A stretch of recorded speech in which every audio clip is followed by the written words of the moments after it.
Olá, queridos, a paz. Boa tarde, pessoal do YouTube. Como é que vocês estão? Hoje, sexta-feira, dia 14 de fevereiro. Vamos chegando, estamos ao vivo. Mais um dia para a glória de Deus.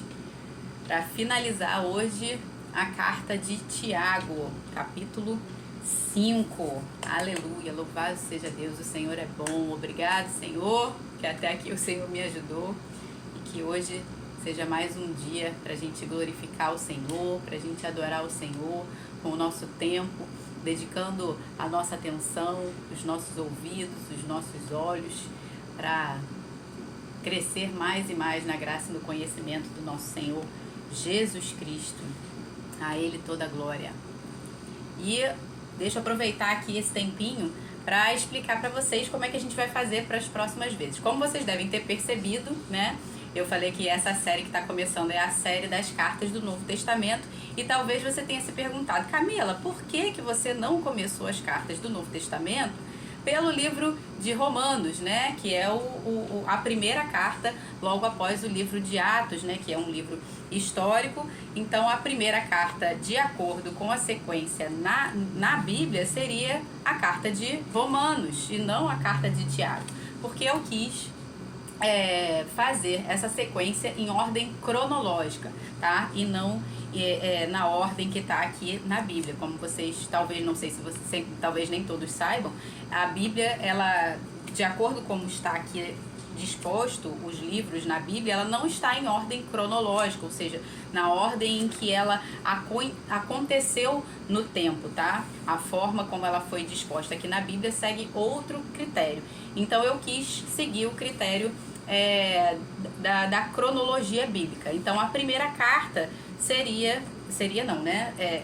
A mais provável a ter sido escrita é a carta de Tiago, tá bom? E a próxima carta, eu vou fazer um suspense. Quem já sabe a ordem cronológica, mais ou menos, já vai ter mais ou menos uma noção. Mas quem não sabe vai ficar aí de suspense quando vai ser a próxima carta. Depois que acabar acabando hoje aqui a carta de Tiago, muito provavelmente, depois a gente já está também finalizando o nosso livro do nosso grupo de transbordo. Nós também estamos finalizando e vamos iniciar um novo livro ainda essa semana. Não, semana que vem a gente inicia já um novo livro. E aí eu vou aproveitar para tirar um tempinho off aqui na internet, no Instagram, como eu sempre tiro. Quem me segue por aqui já sabe que eu sempre tiro um tempinho para ficar offline aqui, para dar um descanso aqui das redes sociais, para poder me dedicar mais exclusivamente ao Senhor, à minha família, e também me dedicar um pouquinho a mim, ao meu cuidado, ao cuidado de mim mesma. Então eu recomendo que vocês sempre façam isso, né? Quando eu tiro uma vez por mês de descanso, normalmente eu tiro 7 dias off aqui no Instagram.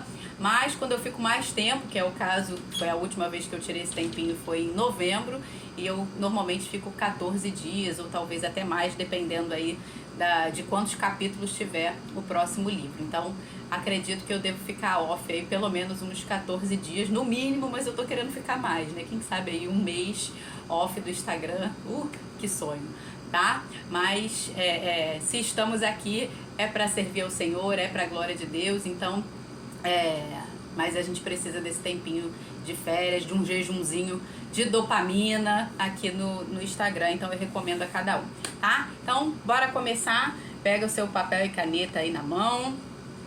Vamos encaminhando essa live aí para outras pessoas. Quem tá dormindo, vamos acordar. E vamos lá, compartilha aí para pelo menos umas 3 pessoas aí, você que já tá online. Deixa eu ver aqui. Isso aí, mais e mais e mais. E vambora começar. Foi. Bora lá, vamos começar. Tiago, capítulo 5. Escutem agora, ricos. Chorem e lamentem por causa das desgraças que virão sobre vocês. As suas riquezas apodreceram e as suas roupas foram comidas pelas traças. O seu ouro e a sua prata estão enferrujados, e essa ferrugem será testemunha contra vocês, e há de devorar como fogo o corpo de vocês. Nestes tempos do fim, vocês ajuntaram tesouros. Eu vou parar aqui, e aí se eu parar aqui... Oi, mami! Eu vou parar aqui rapidinho. E se eu parar aqui, qual é a impressão que a gente tem desse texto? Né? Meu Deus, o Senhor está condenando os ricos, o Senhor está condenando aqueles que têm riquezas, todo aquele que tem, boa tarde, todo aquele que tem riquezas, né? Mais uma vez a gente vai cair nessa tentação de achar que a palavra e que Deus está condenando aqueles que têm riquezas, aqueles que são ricos.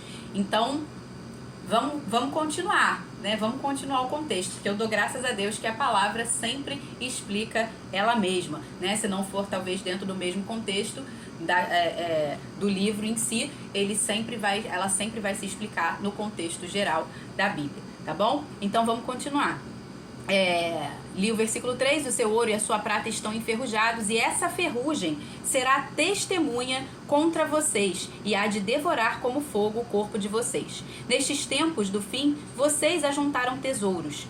Eis que o salário dos trabalhadores que fizeram a colheita nos campos de vocês e que foi retido com fraude está clamando, e o clamor dos que fizeram a colheita chegou aos ouvidos do Senhor dos Exércitos. Vocês têm tido uma vida de luxo e de prazeres sobre a terra, têm engordado em dia de matança, vocês têm condenado e matado o justo sem que ele ofereça resistência.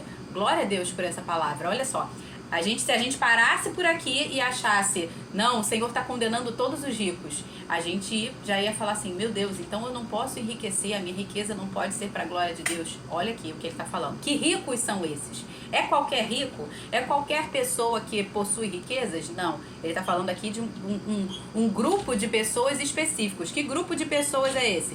Pessoas que estão enriquecendo, retendo o direito do justo, né? Perseguindo, condenado e matado o justo sem que o justo ofereça resistência, retido o salário dos justos. Então, está falando aqui de pessoas que enriqueceram de maneira fraudulenta, corrupta, injusta, inescrupulosa. Então, não é qualquer tipo de rico que ele está lidando aqui, tá? Então, mais uma vez, Tiago está tratando de pessoas que depositaram a sua confiança nas riquezas, que amaram ao dinheiro mais do que ao Senhor. É esse tipo de pessoa que ele está falando aqui, é esse tipo de rico que ele está falando aqui. E aqui tem algumas expressões interessantes, pelo menos duas aqui eu vou citar, que me saltaram os olhos, e aí eu fiz questão de me aprofundar nessas duas expressões. A primeira delas está no versículo 2, que diz assim: o seu ouro e a sua prata enferrujaram. Isso me chamou a atenção, porque assim, de certa forma, né, talvez eu fosse ignorante, mas eu nunca vi ouro de verdade e prata de verdade enferrujarem, né? E aí eu fui pesquisar, eu falei, será que enferruja? E eu que nunca vi.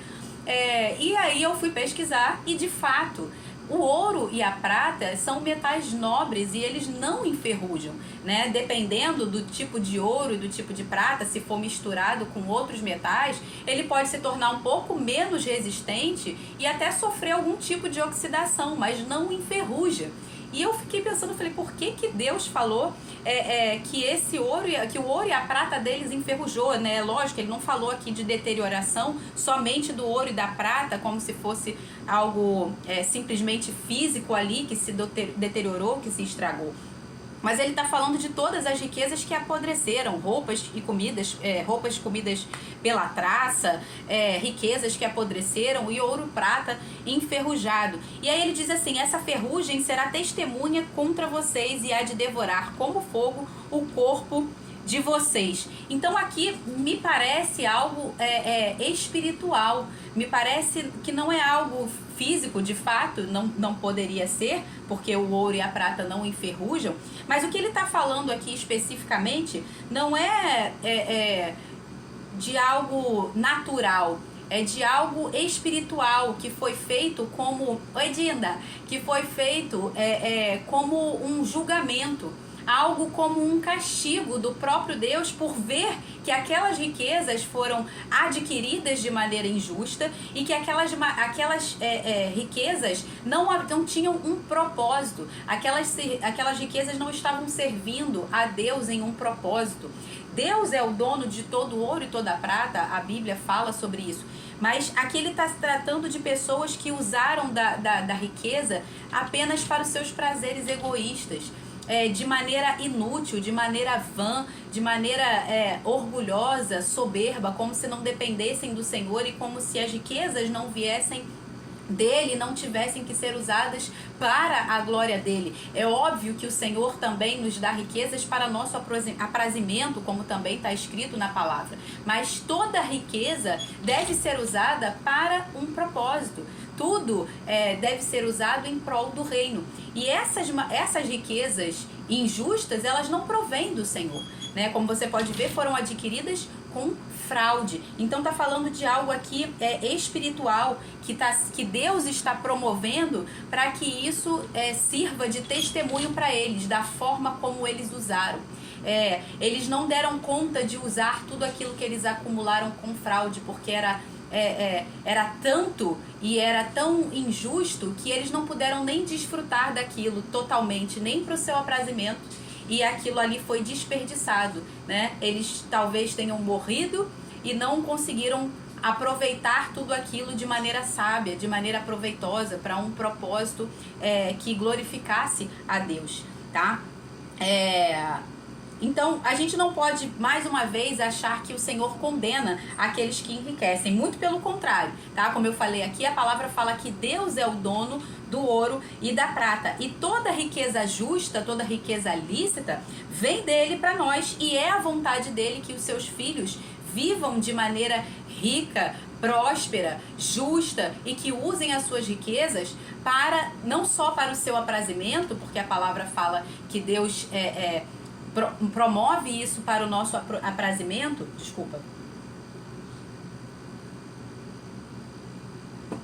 para o nosso aprazimento, mas principalmente para promover o reino de Deus e a glória de Deus. Tudo em nós, todos os dons, toda a boa dádiva, todo o dom perfeito, tudo que Deus nos deu, todos os talentos, tudo devem ser usados para a glória dele, porque dele, por ele e para ele são todas as coisas. Então, a ele a glória e não a nós. Tudo que ele nos deu, nós temos o prazer e o privilégio de devolver a ele, porque veio dele e vai voltar para ele, tá? Então, e a prova de que essa é a vontade de Deus para nós, de que a gente viva de maneira rica, próspera, produtiva, para ter não só para suprir as nossas necessidades e para o nosso aprazimento, mas também para suprir a necessidade dos outros, para ajudar abundantemente. Nós vemos uma variedade de textos sobre isso, mas eu vou citar um especificamente que diz, que está lá em 1 Crônicas 29, na segunda parte do versículo 11 e no versículo 12.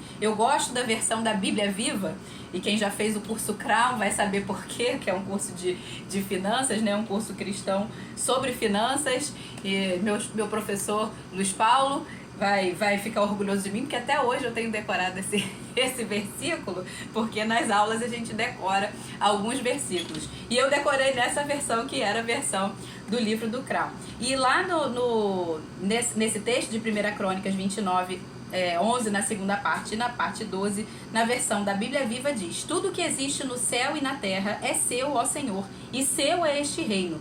Nós adoramos a Deus porque Ele dirige todas as coisas. Riquezas e honra vêm somente do Senhor, e Ele é o governador de toda a humanidade. Sua mão controla força e poder, e é por sua vontade que os homens se tornam importantes e recebem força. Ou seja, toda riqueza, toda honra, toda glória, toda importância, toda força, tudo que nós recebemos vem do Senhor. E é por sua vontade que nós recebemos isso. A vontade dele para nós é boa, perfeita e agradável. Não é a vontade do Senhor a pobreza, a miséria, a desgraça. Deus permite isso porque nós temos livre-arbítrio. Então nós fazemos as nossas escolhas individualmente e como humanidade. Com isso nós colhemos aquilo que nós plantamos. Ele vai permitir, porque ele não criou robôs, ele criou filhos que têm livre-arbítrio. Ele nos permitiu escolher, inclusive negar a ele se quisermos. Ele não vai obrigar ninguém a amar ele, porque isso não seria amor.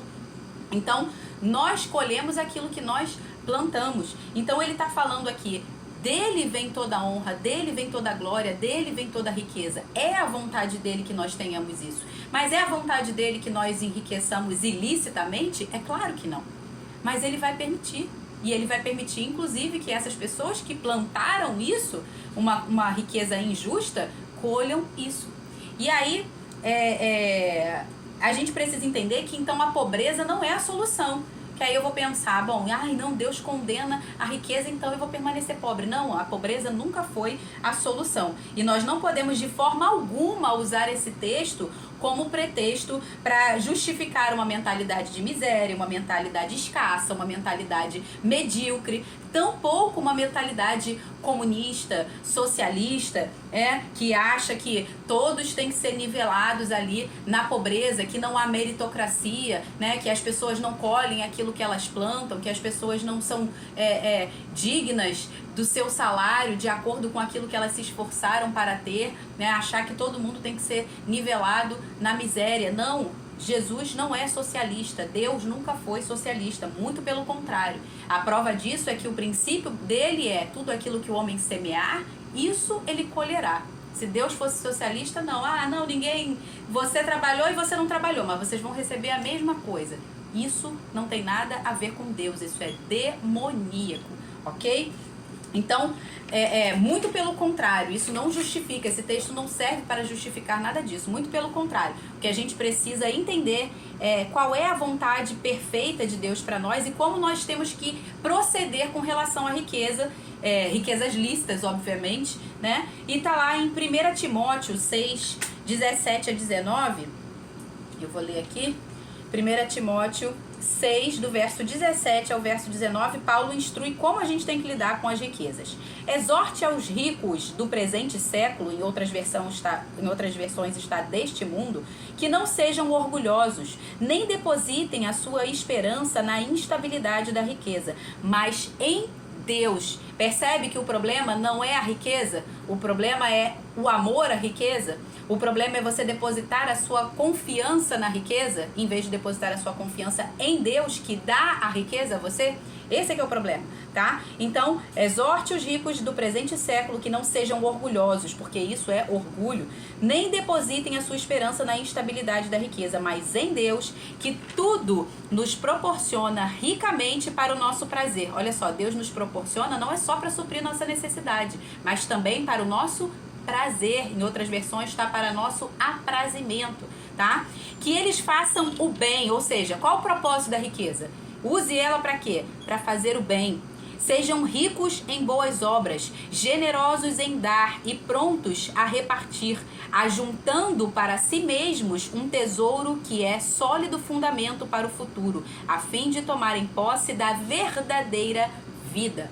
Ok? Então, a riqueza tem um propósito. Você deve sim crescer, enriquecer, mas ao mesmo tempo, na mesma proporção, você deve também contribuir, ok? Tá aqui a proporção seria a riqueza vindo do Senhor, ou seja, vertical, vindo do Senhor para nós, mas na horizontal nós estamos dispostos a quê? A contribuir, ok? Então, na mesma medida em que a gente recebe, a gente contribui, a gente desfruta, porque é para nosso aprazimento. A palavra fala que aquele que não tem cuidado dos seus, especialmente os da própria casa, negou a fé e é pior do que os incrédulos. Então, em primeiro lugar, você vai suprir as necessidades, o aprazimento da sua própria casa, o da sua própria família, e isso é justo diante de Deus. Não é justo que tudo aquilo que você se esforçou para receber, para plantar, para trabalhar, para fazer, não é justo que você tire tudo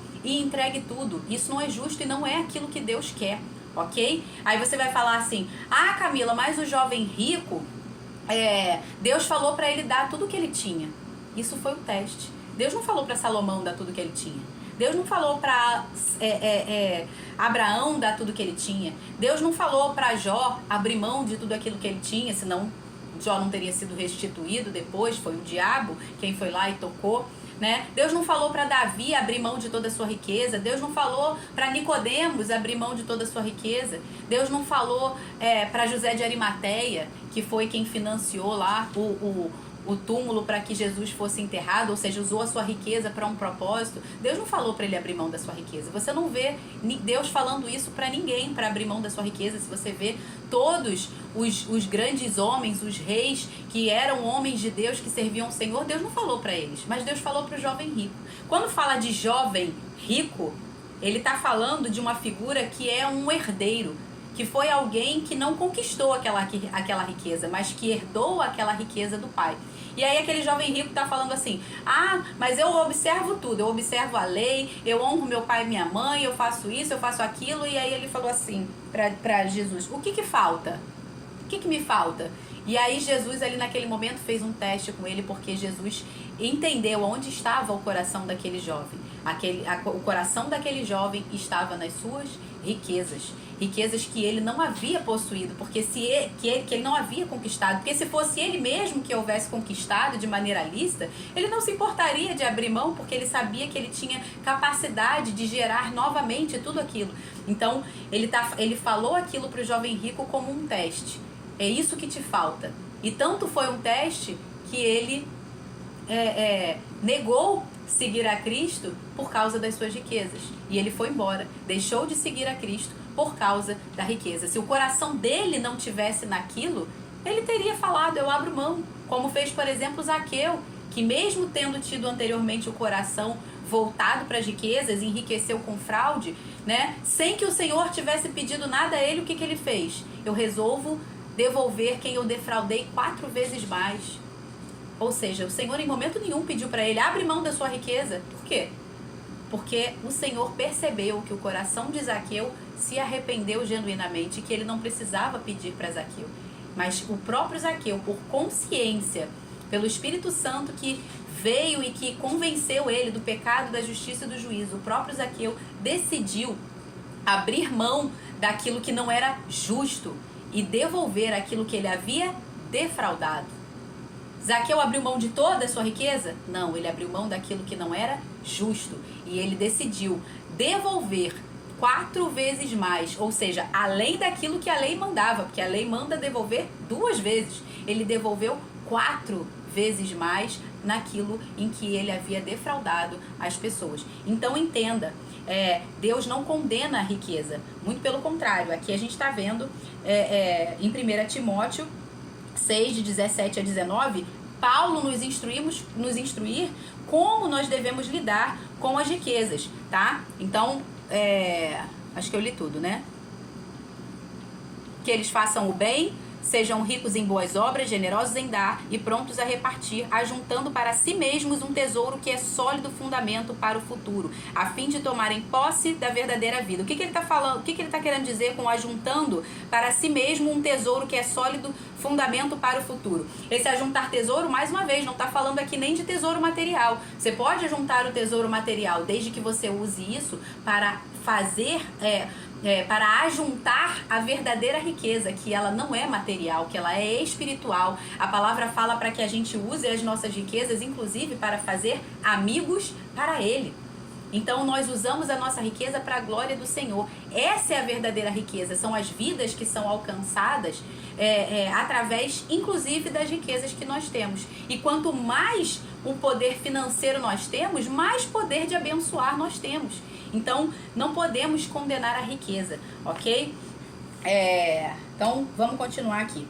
A segunda expressão que me chamou a atenção aqui nesse texto que nós estamos lendo do capítulo 5, foi o versículo 5 que nós lemos, que diz assim: engordado em dia de matança.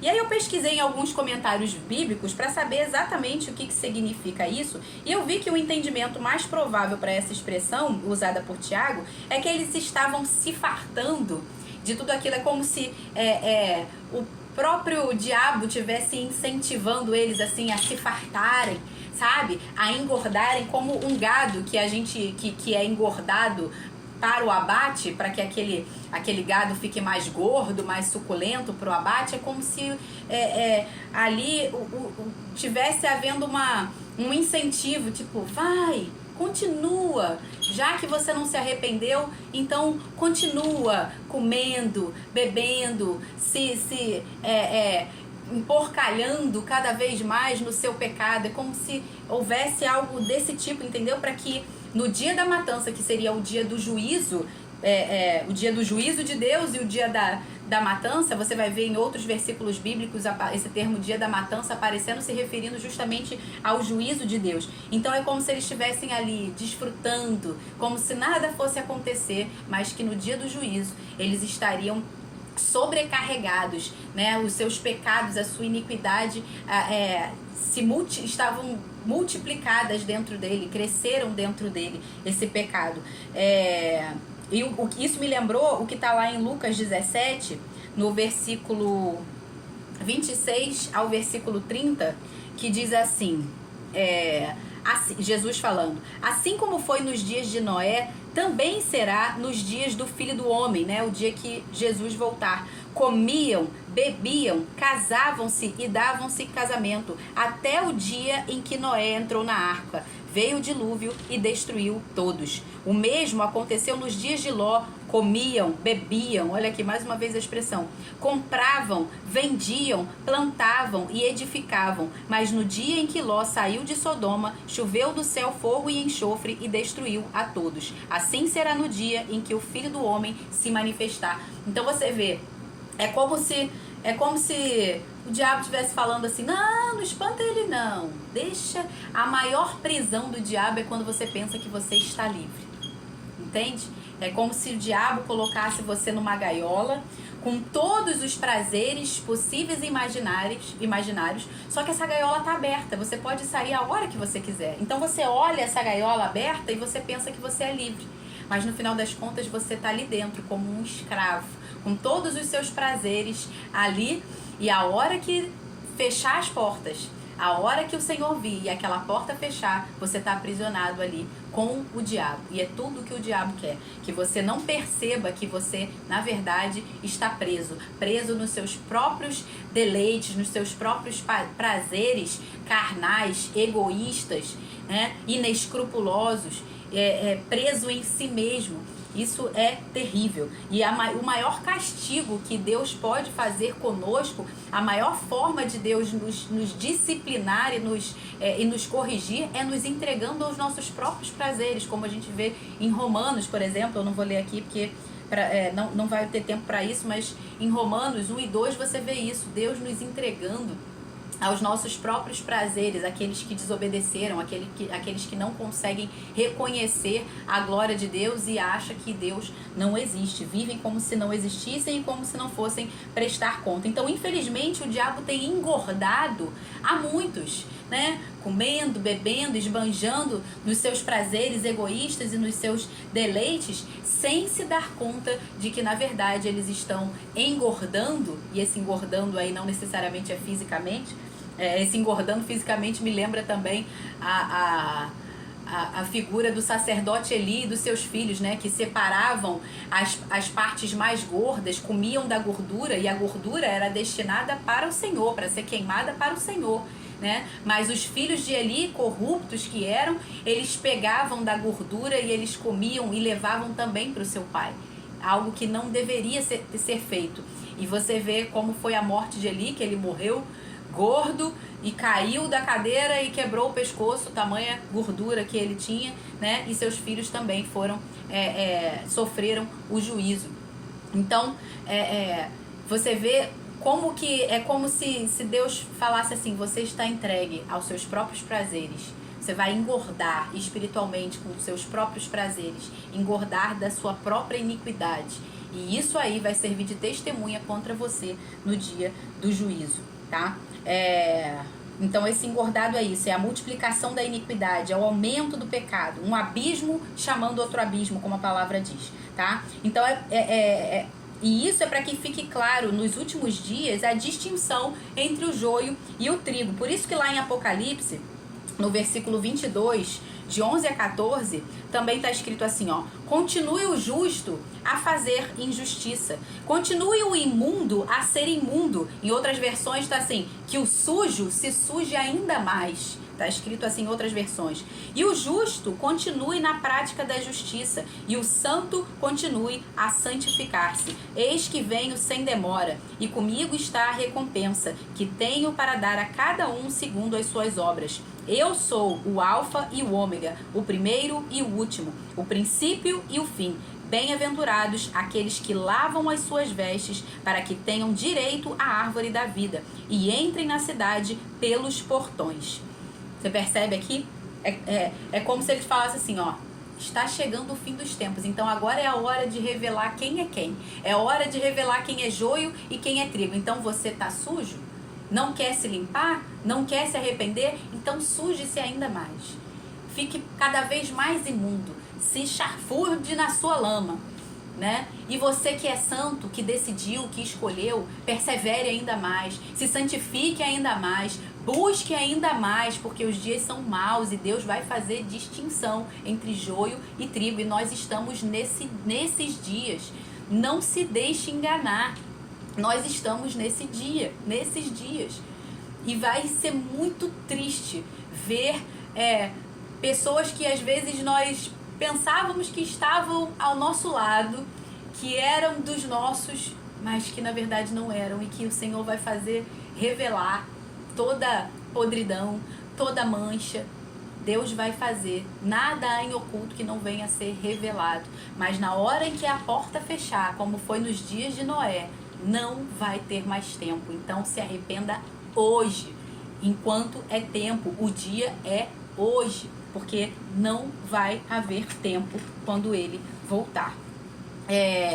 E toda essa riqueza inútil e sem propósito na vida desses que enriqueceram de maneira ilícita, e não usaram isso para um bom, ou aqueles que até enriqueceram de maneira lícita, mas não usaram isso para um bom propósito, usaram isso de maneira egoísta, de maneira somente para os seus prazeres egoístas, e não depositaram a sua confiança no Senhor, e sim nas riquezas, essa mesma riqueza que, corroída pela inutilidade, né, que há essa corrosão espiritual, vai servir de testemunha contra essas pessoas, como a gente viu aqui ontem, no capítulo 4, no verso 17, portanto, aquele que sabe que deve fazer o bem e não faz, nisso está pecando.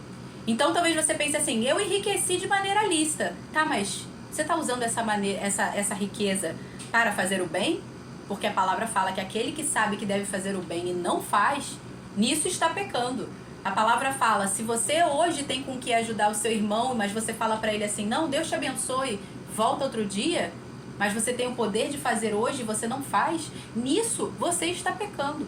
Então, tanto aqueles que enriqueceram de maneira ilícita, como aqueles que enriqueceram de maneira lícita, mas que estão usando isso de maneira desordenada, somente para esbanjar nos seus próprios prazeres carnais, e não estão usando isso para a glória de Deus, para abençoar, para servir, também para o seu aprazimento. Mais uma vez, é justo, é lícito, é bom que você use para o seu aprazimento, mas se você está usando isso só de maneira egoísta e não está usando isso para o bem de ninguém, para não promover o reino, então você está depositando a sua confiança na estabilidade das riquezas e não no Senhor que deu a riqueza. E isso vai ser usado como testemunha contra você, porque aquele que sabe que deve fazer o bem e não faz, nisso está pecando. Verso 7 e 8. Portanto, irmãos, sejam pacientes até a vinda do Senhor.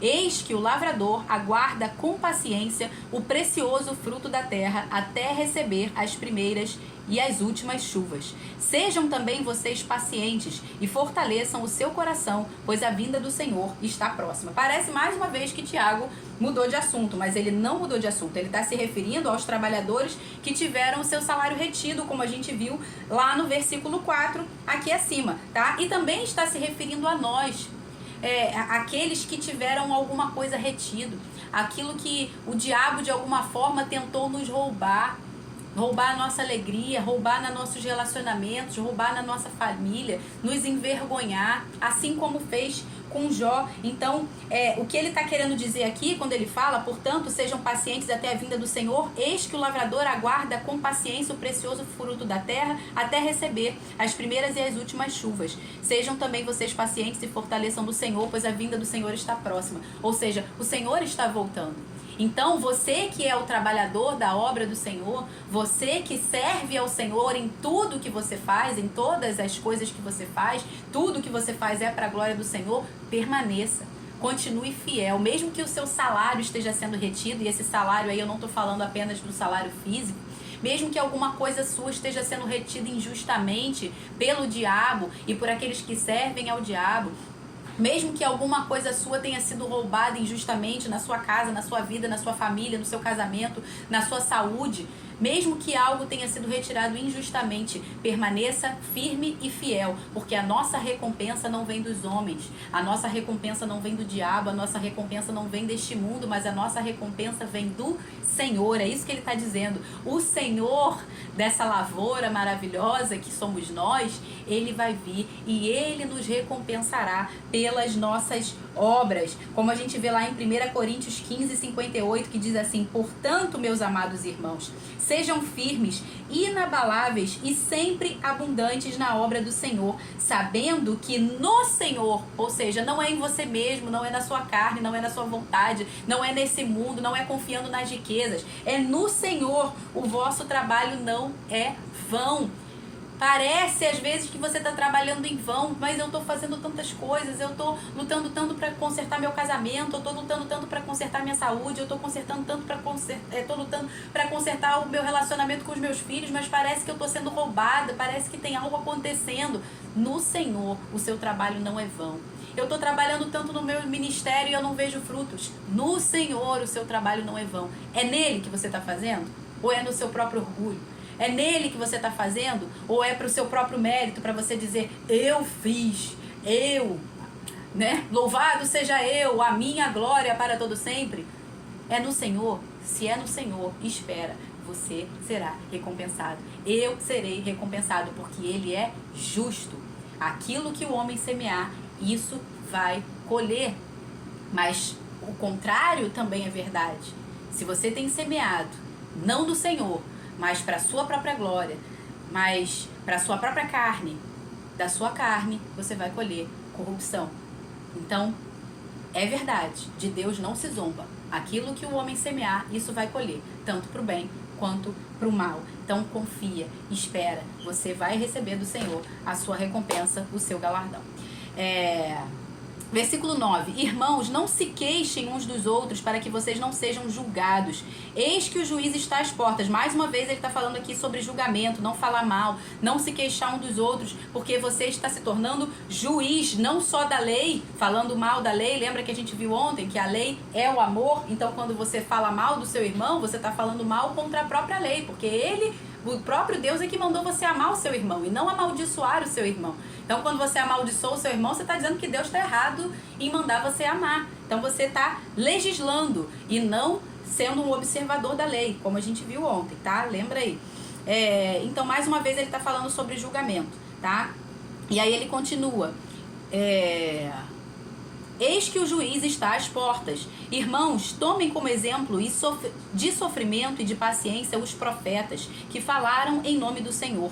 Eis que consideramos felizes os que foram perseverantes. Vocês ouviram a respeito da paciência de Jó e sabem como o Senhor fez com que tudo acabasse bem, porque o Senhor é cheio de misericórdia e compaixão. Ele está nos exortando a sermos pacientes como Jó. Eu não vou ler aqui a história de Jó para vocês, mas se vocês nunca leram, leiam a história de Jó, né? O diabo tocou em tudo que Jó tinha com a permissão de Deus para que a fé de Jó fosse provada, mas o Senhor depois restituiu a tudo. Por quê? Porque Jó em momento nenhum negou ao Senhor, Jó em momento nenhum amaldiçoou ao Senhor, Jó em momento nenhum reclamou do Senhor. Pelo contrário, ele depositou a sua confiança no Senhor. Ele disse ainda que... E ele estava achando que foi o Senhor e não o diabo que estava tocando. Era pior ainda, ele tinha mais até motivos, entre aspas, se ele quisesse, né, murmurar contra Deus, porque ele estava achando que era o próprio Deus que estava tocando nele e que Deus era justo em fazer. se Deus quisesse tocar, mas era o diabo quem estava fazendo. Com a permissão de Deus, sim, mas era o diabo quem estava tocando. E o Senhor, no final, restituiu todas as coisas ao Senhor. Por quê? E ele restituiu em dobro. Lembra do que eu falei em dobro aqui? Né? E Jó em momento nenhum depositou a sua confiança nas riquezas. E ele era muito rico. Jó em momento nenhum depositou a sua confiança nos seus filhos. E ele tinha 10 filhos. Jó não depositou a sua confiança nos seus bens, na sua casa. E ele perdeu tudo. A sua confiança estava verdadeiramente no Senhor. Ele foi provado e foi aprovado. E o Senhor restituiu tudo a ele em dobro, tá? Então nós podemos ter a mesma perseverança, a mesma fé, sabendo que o Senhor é cheio de misericórdia e compaixão e nos restituirá tudo que foi retido com fraude. Toda a maquinação do mal, toda a obra fraudulenta contra nós do inimigo, tudo aquilo que o inimigo tentou nos roubar, tudo aquilo que o inimigo tentou retirar de nós, tudo aquilo que o inimigo tentou tocar na nossa casa, na nossa família, nos nossos bens, o Senhor nos restituirá infinitamente mais. A glória da segunda casa será muito maior do que a primeira, como diz a palavra de Deus. Ele nos restituirá em dobro, em lugar de vergonha nós teremos dupla honra. Nós podemos confiar no Senhor. Nele está a nossa força, nele está a nossa confiança, que nos poderá fazer o homem. Então, não importa se o salário foi retido com fraude, não importa se o diabo tentou tocar, tentou envergonhar a sua casa, a sua família, a sua saúde, os seus bens, não importa. O Senhor restituirá. Então somente confie no Senhor, não murmure, não fale contra Deus, não deposite a sua confiança nessas coisas, porque elas são passageiras e foi o Senhor quem te deu. Então, deposite a sua confiança no Senhor e Ele restituirá cada uma das suas coisas, em nome de Jesus. Versículo 12. Acima de tudo, meus irmãos, não jurem nem pelo céu, nem pela terra, nem por outra coisa qualquer, mas que o sim de vocês seja sim e que o não de vocês seja não, para que vocês não incorram em condenação. No final aqui eu quero fazer uma oração que vai ser uma declaração profética em nome de Jesus. E eu quero usar esse texto aqui, que eu já tinha lembrado ontem e hoje Deus está me lembrando novamente. Eu creio que seja o Senhor.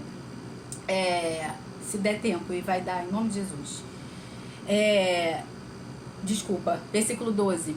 Acima de tudo, meus irmãos, não jurem nem pelo céu, nem pela terra, nem por outra coisa qualquer, mas que seja o seu sim, mas que o sim de vocês seja sim e que o não de vocês seja não, para que vocês não incorram em condenação. Então, Tiago está lembrando aquilo que o próprio Senhor Jesus nos disse em Mateus 5,37 sobre proibir o juramento, que a gente não precisa falar, eu juro, eu prometo. Não, a gente só precisa ser fiel em cumprir a nossa palavra. É sim, cumpra, honre a sua palavra, ainda que seja com dano próprio. É não, cumpra a sua palavra, ainda que seja com dano próprio, tá? E aí, em Mateus 5,37, Jesus disse, seja, porém, a tua palavra sim, sim, e não, não. O que passar disso vem do maligno.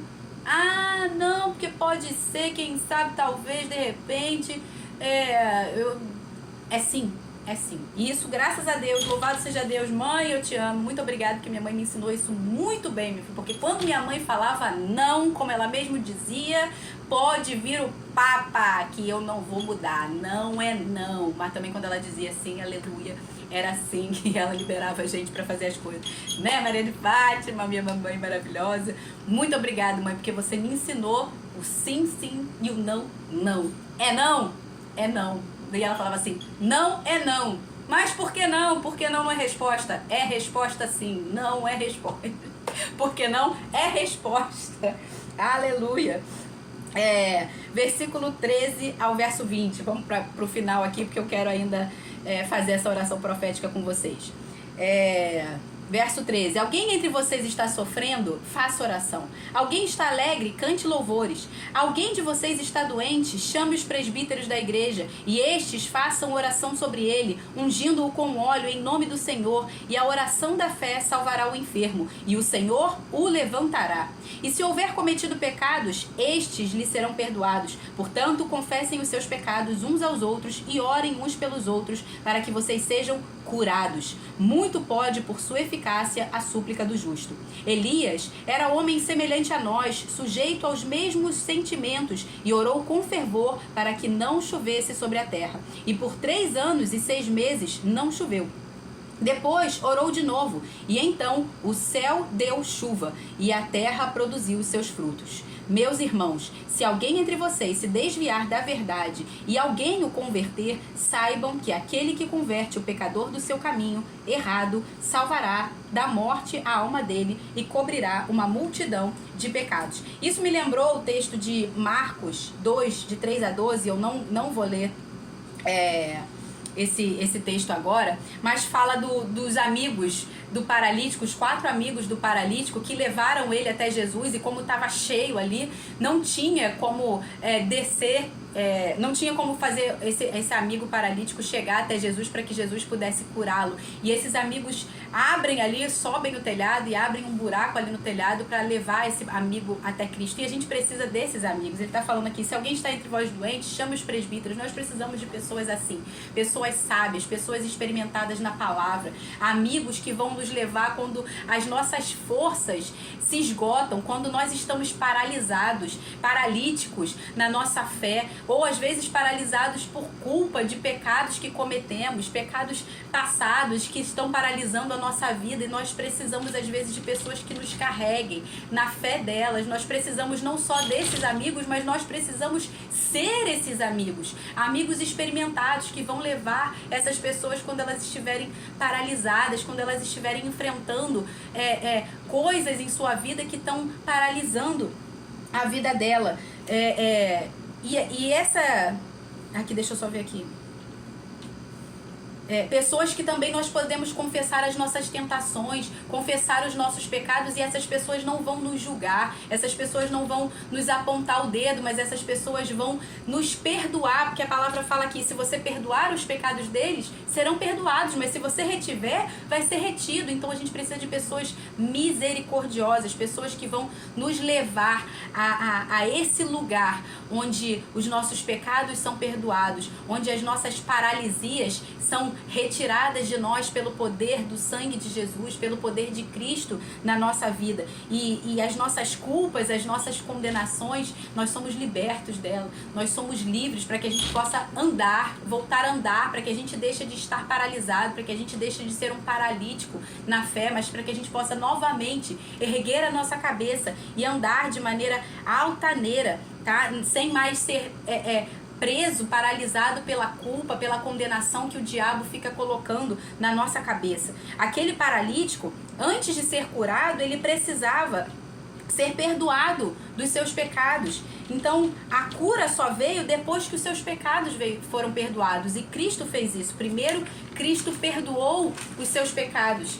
E para que os fariseus que estavam ali ao lado, né, soubessem que ele era poderoso não só para perdoar pecados, mas também para curar, Jesus foi lá e o curou. Então ali Deus fez 2 coisas em um. Primeiro, ele tratou a consciência daquele homem. Ele curou aquele homem, primeiro libertando ele dos seus pecados, porque ele estava em culpa, em condenação, né, com a sua consciência bloqueada, paralisada, e isso estava paralisando todo o seu corpo. A palavra fala, enquanto calei os meus pecados, os meus ossos se corroíam, se paralisavam, adoeciam. Davi fala sobre isso, né? Então o pecado faz isso, a culpa, a condenação que o diabo tenta nos colocar é para nos paralisar. O diabo não quer que você saiba que você tem perdão, porque ele não tem.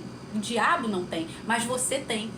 O diabo quer que você permaneça paralisado, mas Deus quer que você levante e que você ande. E nós precisamos de pessoas assim, do nosso lado, né, para que a gente possa voltar a andar de modo perfeito. Então aquele jovem primeiro precisava se sentir perdoado e amado para que depois Deus pudesse fazer ele voltar a andar. E nesse episódio do paralítico tinha outra questão, que eram os paralíticos que estavam os fariseus, esses sim eram os verdadeiros paralíticos, estavam questionando no seu coração como? Quem é ele para perdoar pecados? Falando do Senhor. Quem é ele para perdoar? Quem pode perdoar pecados se não Deus? Os paralíticos, os fariseus falavam no seu próprio coração, né? Então a gente precisa saber quem você vai ser, quem nós seremos. Nós seremos como esses fariseus, os legalistas, aqueles que veem as pessoas em pecado e a gente aproveita para imputar mais condenação, aqueles que são meramente religiosos e que buscam toda oportunidade para lançar mais culpa, mais condenação a alguém.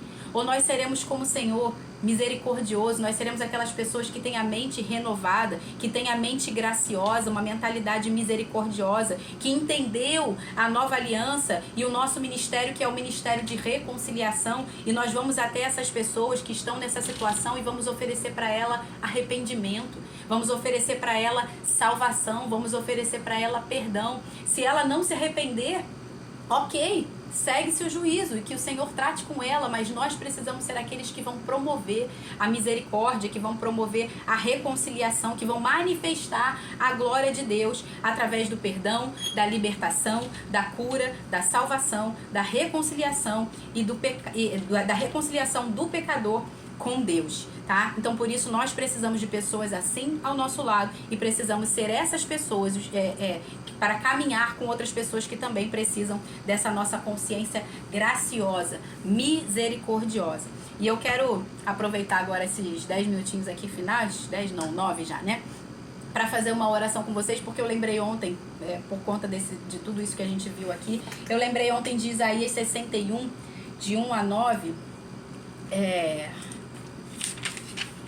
e eu quero ler esse texto para vocês de maneira profética, fazendo desse texto a nossa oração, porque da mesma forma que o Espírito do Senhor estava sobre Jesus para fazer todas essas coisas, o Senhor nos deu essa mesma autoridade para fazer, para que nós pudéssemos estender, para que esse ministério de Jesus se estendeu a nós e Ele está operando através de nós. Essa é a vontade do Senhor para nós.